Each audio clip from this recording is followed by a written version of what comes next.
is equal in the numerator to science times the experience of the practitioner times F, which he calls the surgical coefficient. And what I think in the world of conservative care, we could change F to, instead of surgical coefficient, I would say the strength of the modality, and I guess along with experience, the skill in applying the modality. So if we're, let's say, applying radial shockwave, that's a learned art, just as doing surgery is. You have to know how much pressure to apply to the radial shock head. And then we divide that by the expectation, and that gives us the true outcome for a patient experience.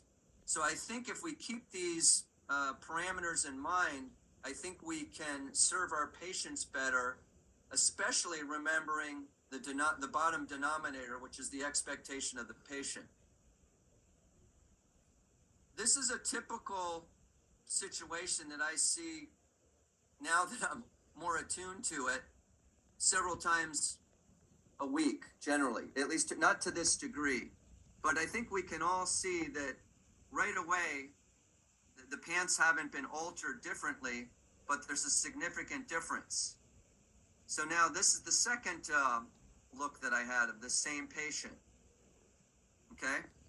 So obviously a left shoulder, left hip drop. And in addition, and we saw that pant leg differential. In addition, this is what I saw while I was looking down at his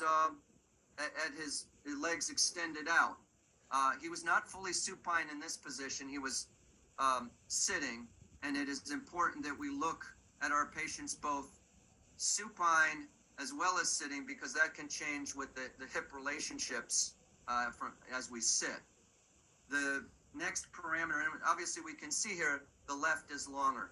He had some knee surgery on his left. In this case, it ended up being that the left was significantly longer by at least an inch.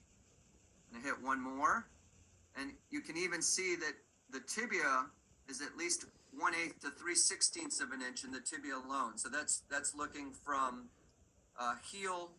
I take a straight edge, I put it in back of the heels so that I can line up and differentiate the length of the lower leg. Now, in this particular case, this patient was having left plantar fasciitis. So one of the first things I did before I changed any other factors was to add a lift to the short side, to the right leg. And in this case, I added a 1/4 inch initially, and then I think I added another 1/16 or 1/8 of an inch as we got into it.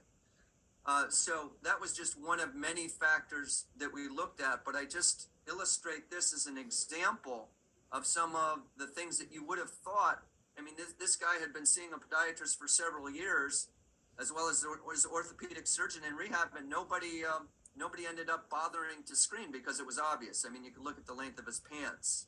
So it's sometimes shocking what will roll in if you look at the body more holistically.